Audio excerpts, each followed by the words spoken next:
미라클 모닝 애청자 여러분 안녕하십니까? 비타민C가 항암의 역할도 한다는 것을 처음 알았다고 하는 분이 많이 있습니다. 그런데 여러분도 알고 있듯이 비타민C는 면역력도 높여줍니다. 면역력이 떨어지면 각종 질병에 걸리기가 쉽죠. 체온 1도가 생사를 넘나드는 것처럼 말입니다. 여러분의 면역력 지수는 얼마나 된다고 생각하십니까? 비타민C는 면역력이 생기게 하고 높여줍니다. 오늘은 제가 비타민C 면역의 비밀이라는 이 책에 대해서 소개하도록 하겠습니다. 1700년대 영국은 막강한 해군을 자랑하고 있었습니다. 하지만 전투에 나서서 전사하는 숫자보다 괴혈병으로 숨져가는 숫자가 더 많아지면서 영국 해군은 이를 해결해내기 위해서 힘을 쏟습니다. 1747년 제임스 린드라고 하는 해군 군의관이 괴혈병은 레몬과 라임으로 치료된다고 보고를 했습니다. 하지만 영국 정부는 이를 받아들이지 않았습니다.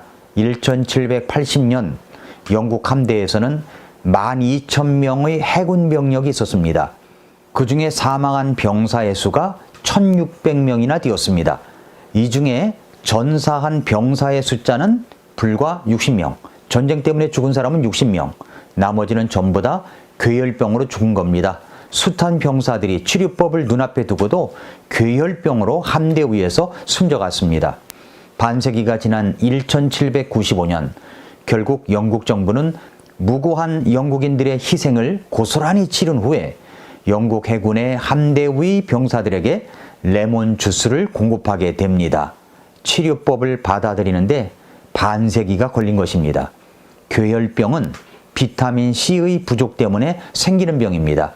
각종 전염병을 예방하는 데는 비타민C를 우리가 먹어야 합니다. 비타민C는 1928년 헝가리의 생화학자 알버트 슌트 조지에 의해서 발견되었습니다. 과일이 공기 중에서 산화되어 가지고 갈색으로 변하는 것을 막아주는 물질을 찾다가 비타민C를 발견하게 된 겁니다. 플레밍의 페니실린 발견처럼 비타민C 발견 역시 기대하지 않았는데 찾은 귀중한 발견이었습니다.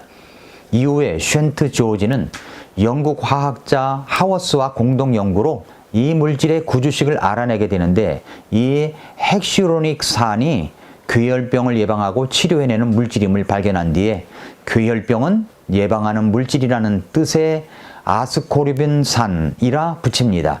이것이 바로 괴혈병을 예방하는 신비의 물질인 수용성 C, 비타민 C입니다. 1937년 슌트 조지는 비타민C를 발견한 공을 인정받아가지고 노벨상을 받았습니다. 그러니까 우리는 노벨상감의 영양제를 먹고 있는 겁니다. 오늘 소개하는 책이 지난주에는 비타민C 항암의 비밀이라는 책을 썼고 똑같은 책을 하병은 박사님이 쓰신 책인데 비타민C 면역의 비밀이라는 책입니다. 이 책을 알기 전에는 하병은 박사님이 누구인지도 잘 몰랐습니다. 비타민C의 항암력, 비타민C의 면역력을 온 생애를 바쳐 전하고자 했던 분이었는데 그만 인디아나 대학교 의과대학 교수로 근무하던 중 불의의 사고로 짧고 안타까운 삶을 마감했습니다. 하병은 박사님은 초등학교 입학하기 전부터 병원을 수없이 넘나들었다고 합니다. 그 몸에 난치병이 있었기 때문입니다. 만성호흡기 질환이라는 난치병으로 의사가 되었어도 여전히 그 병은 떠나지를 못했고 고치지를 못했습니다. 그래서 만성질환자들에 대한 치료법을 새로운 시각으로 들여다보다가 20년 이상 달려온 끝에 발견한 것이 바로 비타민C였다라고 이야기하고 있습니다. 전 세계적으로 코로나 때문에 3년 이상 고통도 당하고 무너지기도 하고 돌아가신 분도 상당히 많습니다. 이런 코로나가 있기 전에 뭐가 있었냐면 신종플루라는 것이 있었죠. 그 신종플루에 대한 대책도 없이 당국에서는 말하기를 손을 잘 씻으십시오, 마스크를 착용하십시오 외에는 별다른 대책도 없었을 때 하병은 박사님은 우리나라의 전 신문사, 전 방송국에 이메일을 보냈던 적이 있었습니다. 신종플루를 이길 수 있는 것은 비타민C에 있다고 말입니다.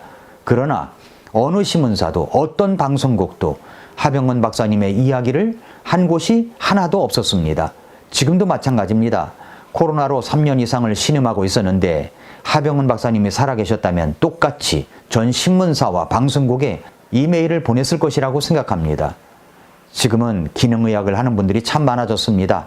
환자혁명을 쓴 조한경 박사, 또 이진우 박사 등등 영양제에 대한 시각을 높여주는 분들이 많습니다.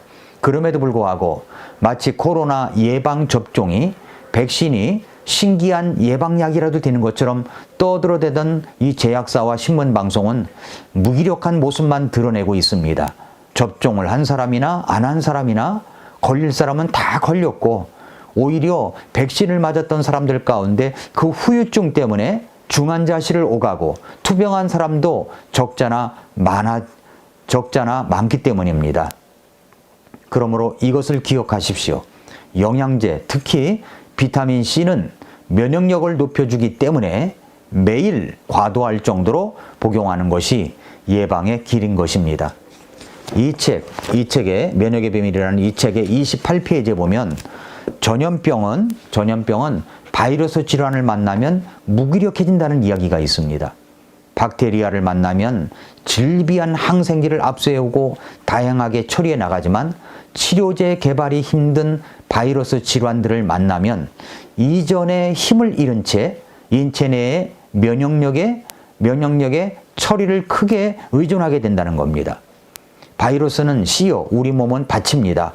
밭을 알고 씨를 알면 더 나은 대응법을 만들어낼 수 있을 텐데, 고작 손을 자주 씻으세요, 마스크 착용하세요 제한시켜놓고 마스크 착용 안 하면 벌금이 있다 하고 이런 것만 반복하는 이 허전하고 궁색한 예방법만 전하고 있다는 것은 정말로 안타까운 마음이 있습니다.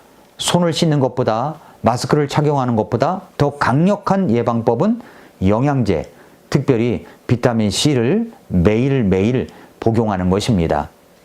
이 책의 137페이지에부터 보면은 비타민C는 병을 다스리는 신비의 물질이라는 챕터에서 어떤 병을 다스리는가를 이야기하는데, 제가 그 제목만 읽어드리겠습니다. 비타민C는 감기를 예방하고 치료한다. 또 비타민C에는 놀라운 감염 치료 효과가 있다. 또 비타민C는 여드름에 효과적이랍니다. 또 비타민C는 당뇨병으로 인한 합병증을 막아준다. 이 책의 150페이지에 보면은 위염과 위암, 그리고 헬리코박터와 비타민C의 관계를 설명한 내용이 있습니다. 오랫동안 슥스림, 또 속이 거북해서 복통이 일어나면 병원을 가죠. 그러면 나오는 병명이 위염, 위궤양, 그리고 내시경을 해보자고 합니다. 그런데 그 위염을 일으키는 요인이 헬리코박터라는 균입니다. 기존의 치료법에다가 헬리코박터균을 죽이는 항생제 요법만 더해졌는데, 그 헬리코박터가 장기간 위장 점막 속에 머무르게 되면 우리 몸은 이를 제거하기 위한 면역 반응을 일으키게 되는데, 이 염증이 오래 지속되면 위암이 되는 것입니다. 그런데 그 헬리코박터의 번식을 막아주는 것이 뭐냐? 바로 비타민C라는 사실입니다. 비타민C. 또 뭐가 있냐면 비타민C는 최상의 변비 치료제이다. 비타민C는 안과 질환을 개선한다.